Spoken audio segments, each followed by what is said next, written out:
అదొక మారుమూల గ్రామం. అక్కడ నీటి కొరత ఎప్పుడూ ఉండేది. ఎండాకాలం వస్తే ప్రజలు నీటి కోసం అల్లాడిపోతుండేవాళ్లు.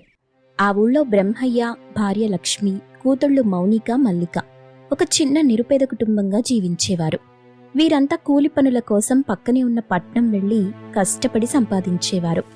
అలా ఉండగా ఒకరోజు ఒక్కసారిగా భారీ వర్షం మొదలైంది. ఊళ్ళో అంతా తమ ఇంట్లో ఉన్న బకెట్లు, గిన్నెలు పట్టుకొని అరుగుల మీద పడే నీటిని పట్టుకుంటున్నారు. కాని మౌనిక, మల్లిక మాత్రం అంతకుముందే ఏర్పాటు చేసుకున్న ఒక పెద్ద సిమెంట్ తొట్టిని ఇంటి కప్పు నుండి నీరు పడే చోట పెట్టారు. వాన నీరంతా అందులో నిండుతోంది.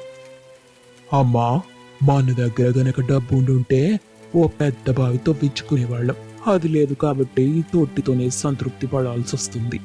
ఈ వర్షపు నీటి వల్ల కొన్ని రోజులు మనకి నీటి కొరత ఉండదు. జాగ్రత్తగా వాడుకోవాలి నీటిని.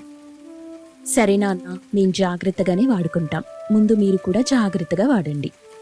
అలా ఆ రోజు గడిచిపోయింది. వారం రోజుల తరువాత విపరీతమైన ఎండలు మొదలయ్యాయి. ఆ ఎండల కారణంగా భూమిలో ఉన్న నీరు కూడా దొరకటం కష్టమైపోయింది. చివరకు తాగడానికి కూడా నీళ్లు ఆగిపోయాయి. ఊళ్ళో వాళ్ళు డబ్బిచ్చి నీరు కొనుక్కుంటున్నారు. కాని బ్రహ్మయ్య దగ్గర డబ్బు లేకపోవడంతో ఆ కుటుంబం నీటి కోసం బాగా ఇబ్బంది పడుతుంది. ఇంట్లో గొంతెండిపోయి అందరూ నీరసించిపోయారు. అప్పుడు మల్లిక, అక్క, నేను అర్జున్ గారి షాప్కి అప్పడగడానికి వెళ్తున్నాను. ఖచ్చితంగా ఆయన మనకు సాయం చేస్తారు. వద్దమ్మా మల్లిక, ఆ కొట్లో గనక మనం అప్పు పెట్టామంటే ఊరు మొత్తం మన గురించి తక్కువగా మాట్లాడుకుంటారు. పరుగు పోతాదమ్మా. మరెలా నాన్న? దాహంతో గొంతెండిపోయి ఇక్కడే చచ్చిపోతామా? బ్రహ్మయ్య ఏం మాట్లాడకుండా ఉండిపోయాడు. అప్పుడు లక్ష్మి, మల్లిక, నువ్వెళ్ళు తల్లి.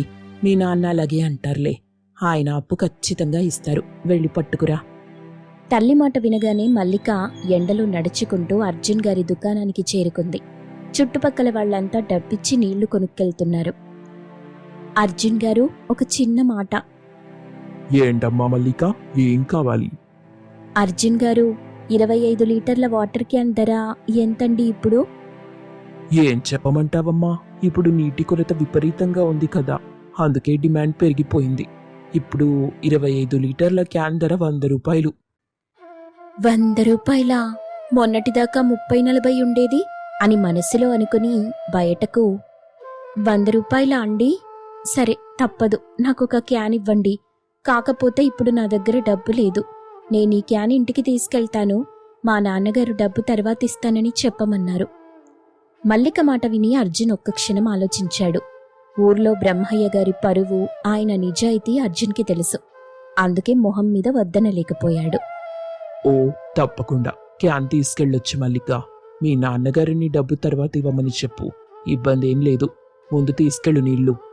సరేనండి అర్జున్ గారు, కృతజ్ఞతలు. మల్లిక ఆ బరువైన వాటర్ క్యాన్ పట్టుకుని ఎంతో సంతోషంగా ఇంటికి బయలుదేరింది. దారిలో ఒక చిన్న రాయి తగిలి మల్లిక అదుపు తప్పింది. ఒక్కసారిగా ఆమె చేతిలోని వాటర్ క్యాన్ విసిరి కొట్టినట్టు కింద పడి పగిలిపోయింది. నీళ్లన్నీ నేలపాలైపోయాయి. ఎంత పొరపాటు జరిగింది! నీళ్లన్నీ నేలపాలైపోయాయి. ఇప్పుడు ఇంటికెలా వెళ్ళాలి? నాన్నకేం చెప్పాలి? భయంతో మళ్లీ అర్జున్ గారి షాప్కెళ్ళింది. జరిగిన విషయం చెప్తూ కన్నీళ్లు పెట్టుకుంది. ఏంటమ్మా ఇది, కొంచెం కూడా జాగ్రత్త లేదా? ఇప్పుడు నీళ్లు అందరికీ బంగారంతో సమానం. నువ్వు క్యాన్ తీసుకెళ్ళావు. ఇప్పుడే మిగిలిన వాళ్ళంతా వచ్చి ఉన్న క్యాన్లన్నీ పట్టుకుపోయారు. ఇక నీళ్లు రావాలంటే మళ్ళీ 2 రోజులు పడుతుంది. ఆ మాట వినగానే మల్లికకేం చేయాలో అర్థం కాదు. ఏడుస్తూ ఖాళీ చేతులతో ఇల్లు చేరుకుంది. ఏంటమ్మా మల్లిక, ఖాళీ చేతులతో వచ్చావు? అర్జున్ అప్పివ్వనన్నాడా ఏంటి? లేదమ్మా, ఇచ్చాడు. కాని వచ్చే దారిలో క్యాన్ కింద పడి పగిలిపోయింది. నీళ్లు మొత్తం వృధాగా నేలపాలయ్యాయమ్మా. అయ్యో, ఉన్న కాసిన నీళ్లు కూడా నేలపాలయ్యాయా? ఇప్పుడు మన పరిస్థితి ఏంటి?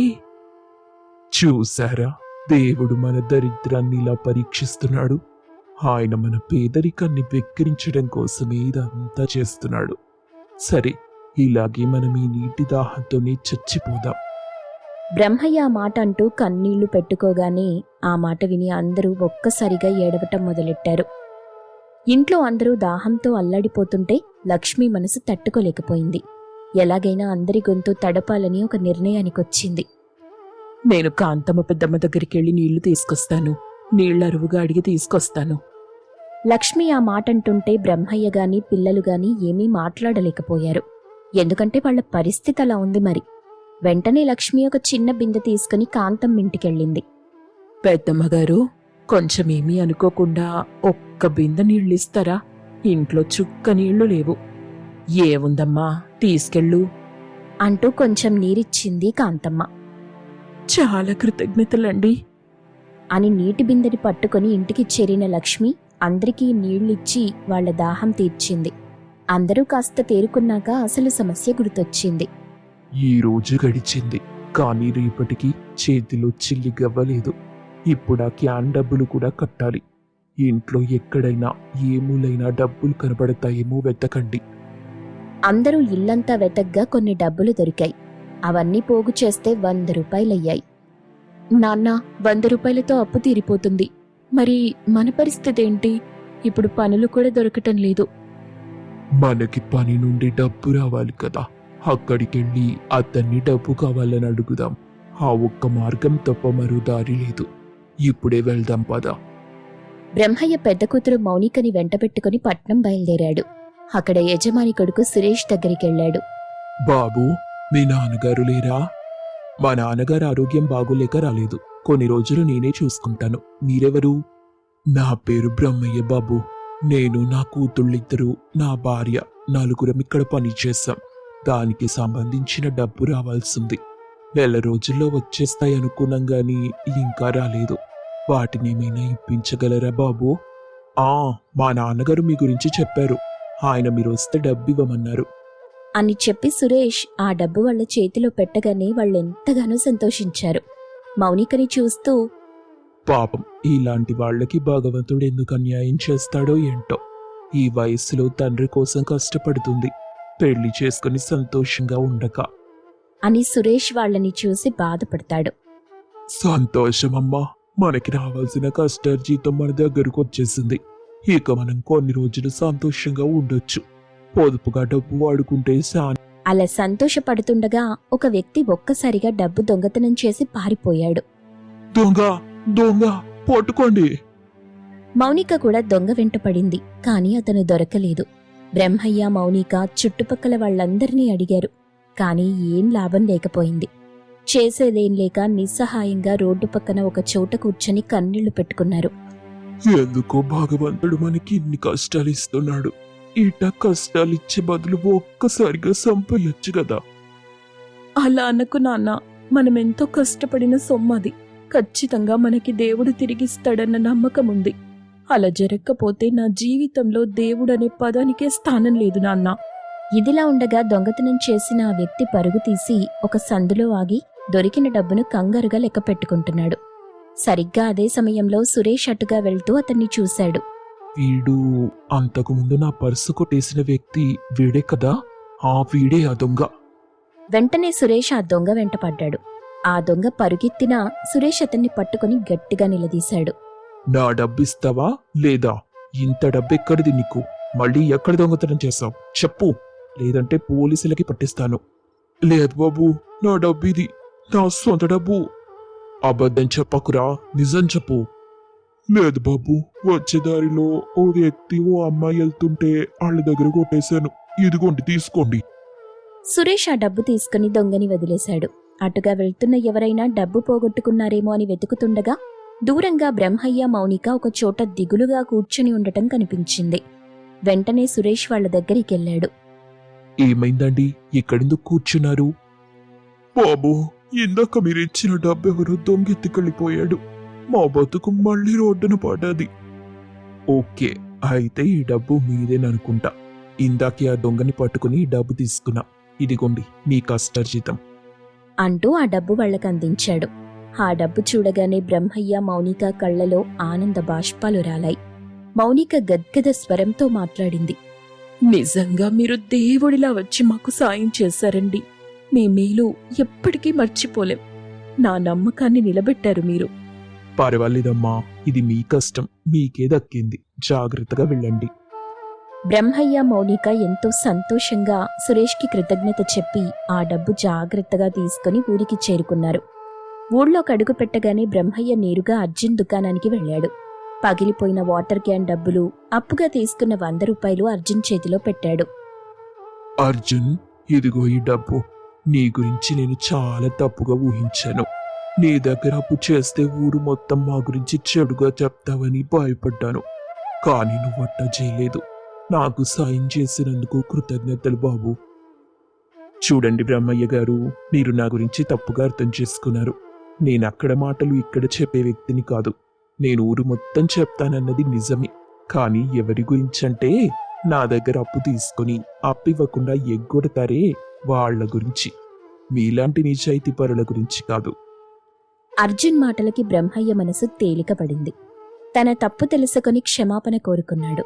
తర్వాత ఇంటికి కావలసిన సరుకులు, నీళ్లు తీసుకుని మౌనికతో కలిసి ఇంటికి చేరుకున్నాడు. ఇంటికెళ్ళాక పట్నంలో జరిగిన దొంగతనం, సురేష్ దేవుడిలా వచ్చి సాయం చేసిన విషయం అంతా లక్ష్మికి, మల్లికకు చెప్పారు. భగవంతుడు నిజంగా ఉన్నాడు కాబట్టే ఈరోజు మనం ఇంత సంతోషంగా ఉన్నాం. లేకపోతే ఈ పాటికి దుఃఖంలో మునిగిపోయేవాళ్ళం. అవునమ్మా, దేవుడు మనకి కష్టాలు పెట్టినా మళ్ళీ ఏదో ఒక రూపంలో మనల్ని బయటపడేస్తున్నాడు. ఆ రోజు లక్ష్మి ఎంతో ఇష్టంగా వంట చేసింది. తృప్తిగా అందరూ కలిసి భోంచేసి కంటి నిండా నిద్రపోయారు. ఆ రాత్రి గడిచింది. మరుసటి రోజు ఉదయం ఊరి మధ్యలోకి ప్రభుత్వ వాహనాలొచ్చాగడంతో జనమంతా గుమికూడారు. ఉన్నతాధికారులొచ్చి ఆ ఊళ్ళో 2 పెద్ద చెరువులు తవ్వించడానికి శంకుస్థాపన చేస్తున్నట్టు ప్రకటించారు. ఆ పనులు పర్యవేక్షించడానికొచ్చిన అధికారి మౌనిక, మల్లికల్ని పిలిచి అందరి ముందు అభినందించారు. మౌనిక, మల్లిక, మీరిద్దరూ ఈ ఊరి నీటి సమస్య గురించి ఎన్నోసార్లు మాకు ఉత్తరాలు రాశారు, మెయిల్స్ పంపారు, ఆఫీసుల చుట్టూ తిరిగారు. మేమే మా పనుల్లో కొంచెం బిజీగా ఉండి సరిగా పట్టించుకోలేదు. అందుకు మమ్మల్ని క్షమించండి. మీ పట్టుదల చూశాక మాకు అర్థమైంది. అందుకే ఇప్పుడు ఈ చెరువుల పనులు వెంటనే మొదలెడుతున్నాం. ఇకపై మీ గ్రామానికి నీటి సమస్య ఉండదు. ఆ మాట వినగానే ఊరి వాళ్లంతా ఒక్కసారిగా చప్పట్లు కొట్టారు. బ్రహ్మయ్య, లక్ష్మి తమ కూతుళ్లను చూసి ఉప్పొంగిపోయారు. చూసారా, ఈ అక్క చెల్లెళ్ళు మౌనిక, మల్లిక మన ఊరి కోసం ఎంత కష్టపడ్డారో. వీళ్ల వల్లే మన ఊరి దాహం తీరబోతుంది.